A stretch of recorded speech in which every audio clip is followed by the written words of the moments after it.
제가 20대 때 출장이 잦은 일을 한 적이 있거든요. 그럴 때마다 호텔은 좀 비싸고 또 방에서 담배도 못 피우니까 주로 모텔을 이용했죠. 근데 사실 모텔의 주 고객은 저 같은 출장객이 아니었잖아요? 맞습니다. 바로 둘만의 은밀한 시간이 필요했던 연인들이었죠. 한국 사회의 어떤 독특한 필요를 딱 채워주던 바로 그 공간이 지금 역사의 뒤암길로 사라지고 있습니다. 자, 이 숫자를 한번 보시죠. 2014년에 우리나라 숙박업소가 4만 6천 개를 넘어서면서 정점을 찍습니다. 그때는 정말 퇴직금 받으면 치킨집 아니면 모텔 차린다 이런 말이 있을 정도였으니까요. 그야말로 절대 망하지 않을 것 같던 사업의 상징, 바로 그거였습니다. 하지만요, 불과 딱 10년 만에 모든 게 바뀌어버렸습니다. 아니, 도대체 무엇이 이 견고해 보였던 성을 이렇게 허무하게 무너뜨리기 시작했던 걸까요? 2023년 말 그 숫자는 3만 개 수준으로 그냥 뚝 떨어졌습니다. 사라진 1만 6천여 곳의 대부분이 바로 우리가 알던 그 모텔이었던 거죠. 이게 단순히 경기가 나빠서가 아니었어요. 사람들이 살아가는 방식, 그 근본적인 판 자체가 바뀌고 있었던 겁니다. 그렇습니다. 오늘 우리가 다룰 이야기는 단순히 한 업종이 잘 안 된다, 이런 얘기가 아닙니다. 이건 한국 사회의 문화와 생활 방식, 그리고 세대의 가치관이 어떻게 변했는지를 보여주는 하나의 창문 같은 거예요. 모텔의 흥망성쇠를 통해서 우리 사회의 변화를 한번 깊숙이 들여다보겠습니다. 자, 그럼 먼저 이 모든 이야기의 시작점으로 한번 거슬러 올라가 보죠. 잠자리를 제공하는 사업은 과연 어떻게 시작됐고, 모텔이라는 공간은 또 어떻게 우리 곁에 등장하게 된 걸까요? 사실 한국의 숙박업은 그 시대의 얼굴을 비추는 거울과도 같았습니다. 집신을 털고 막걸리 한 사발 들이켜던 조선시대의 주막에서 시작해서 근대화의 물결과 함께 들어선 일본식 여관을 거쳤죠. 그러다 80년대 경제 성장의 열기 속에서는 정부가 직접 나서서 장금여관이라는 번듯한 시설을 만들었고요. 마침내 88년 올림픽이라는 거대한 파도가 밀려오면서 전 세계 손님을 맞이하기 위한 현대적인 파크텔과 모텔이 탄생하게 된 겁니다. 모텔이라는 이름 자체는 운전자, 즉 모터리스트와 호텔의 합성어잖아요. 미국에서는 장거리 운전자가 잠시 쉬어가는 고속도로 옆 휴게소 같은 곳이죠. 하지만 한국에서는 완전히 달랐습니다. 그 세련된 외래어 이름만 싹 빌려왔을 뿐, 그 기능은 자동차 여행객이 아니라 도심 속 사람들의 사적인 공간에 대한 욕구를 채워주는 아주 독특한 형태로 자리를 잡게 됩니다. 이렇게 탄생한 모텔은요, 곧 전례 없는 황금기를 맞이하게 됩니다.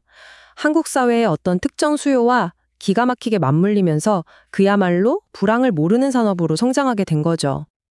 아, 이 슬라이드의 내용이 정말 흥미로운데요. 88 올림픽이 딱 끝나니까 우후죽순 생겨났던 모텔들이 손님이 끊기는 문제를 겪게 됩니다. 공급 과잉이었던 거죠. 바로 이 위기에서 모텔의 운명을 바꾼 혁신적인 비즈니스 모델, 바로 대실이 탄생합니다. 부모님과 함께 살아서 개인적인 공간이 없었던 젊은 연인들에게 시간 단위로 방을 빌려주는 이 서비스는 그야말로 대박을 쳤습니다. 근데 모텔의 성공이 단지 젊은 연인들 덕분만은 아니었습니다. 때로는 누군가의 은밀한 만남의 장소가 되기도 했고요. 또 저렴한 숙소를 찾는 출장객들에게는 정말 안성맞춤인 공간이었죠. 이렇게 다양한 수요층 덕분에 1997년 IMF 외환 위기에도 끝없었고, 특별한 기술 없이 현금 장사가 가능하다는 점 때문에 은퇴자들에게는 최고의 창업 아이템으로 꼽혔습니다. 이렇게 영원할 것만 같았던 모텔의 황금기. 하지만 기술의 발전이 그 견고했던 성에 첫 번째 균열을 내기 시작합니다. 바로 우리 손에 들린 스마트폰, 그리고 예약 앱의 등장이었죠. 야놀자, 여기 어때 같은 앱들은 소비자 입장에선 정말 혁신이었어요. 더 이상 전화로 일일이 가격을 묻거나 여기 지저분하면 어떡하지? 하고 걱정할 필요가 없어졌죠. 하지만 모텔 사장님들에게는 이게 양날의 검이었습니다. 높은 수수료와 광고비는 물론이고 이제 우리 동네 장사가 아니라 전국의 모든 모텔과 무한 경쟁을 벌여야 했으니까요. 이 차트가 당시 상황을 아주 잘 보여줍니다. 플랫폼은 말 그대로 승자 독식 구조를 만들었어요. 시설 깨끗하게 개선하고 좋은 평점을 받은 소수의 모텔은 더 많은 손님을 끌어모았지만 그렇지 못한 대다수의 낡고 평범한 모텔들은 급격하게 경쟁에서 밀려나기 시작했습니다. 이게 바로 첫 번째 위기 신호였던 거죠. 하지만 이 플랫폼으로 인한 경쟁 심화는 뭐랄까 몰락의 전조 증상일 뿐 진짜 병의 원인은 아니었습니다. 이 첫 번째 파도가 드러낸 건 모텔 산업의 뿌리를 흔드는 훨씬 더 거대한 해일이 전혀 다른 곳에서부터 밀려오고 있었다는 사실이었습니다. 바로 이 부분입니다. 모텔이 사라지는 가장 근본적인 이유는요. 사람들이 더 이상 모텔에 가야 할 이유 그 자체를 잃어버렸기 때문입니다. 사회가 변하면서 모텔의 핵심 기능이 완전히 쓸모없어지고 만 것이죠. 가장 결정적인 변화는 우리 삶의 풍경 자체가 바뀐 데 있었어요. 혼자 사는 1인 가구가 폭발적으로 늘면서 연인들은 더 이상 밖에서 만날 필요 없이 각자의 집이라는 너무나 편안하고 사적인 공간을 갖게 됐죠. 혼전 동거에 대한 사회적 시선도 훨씬 너그러워졌고요.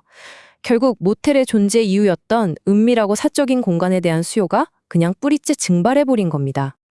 이런 사회적 변화를 가장 극적으로 보여주는 증거가 바로 야놀자 앱 화면입니다. 초창기 야놀자 앱의 메인 화면을 딱 켜보면요. 가장 먼저 눈에 띄는 카테고리는 단연코 모텔이었습니다. 그만큼 사람들이 가장 많이 찾고 또 앱의 가장 큰 수익원이었다는 뜻이겠죠. 하지만 지금은 어떤가요? 모텔은 저 아래로 내려가서 한참을 스크롤해야 겨우 보입니다. 그 자리는 이제 호텔과 펜션, 온갖 다양한 여행 숙소들이 차지했죠. 이건 모텔이 더 이상 숙박 시장의 중심이 아니라는 명백한 증거이자 우리 사회의 필요가 어디로 옮겨갔는지를 보여주는 정확한 지표인 셈입니다. 결국 한때 도시의 밤을 환하게 밝혔던 그 용왕의 건물들은 이제 그 빛을 잃고 쓰러져 가고 있습니다. 이 쇠퇴가 우리에게 남긴 것은 과연 무엇일까요? 현재 모텔 시장은 그야말로 최악의 상황입니다. 이 표를 한번 보세요. 이미 지어놓은 건물은 너무 많은데, 즉 공급은 과잉인데 찾아오는 손님은 계속 줄고 있죠. 수요 감소.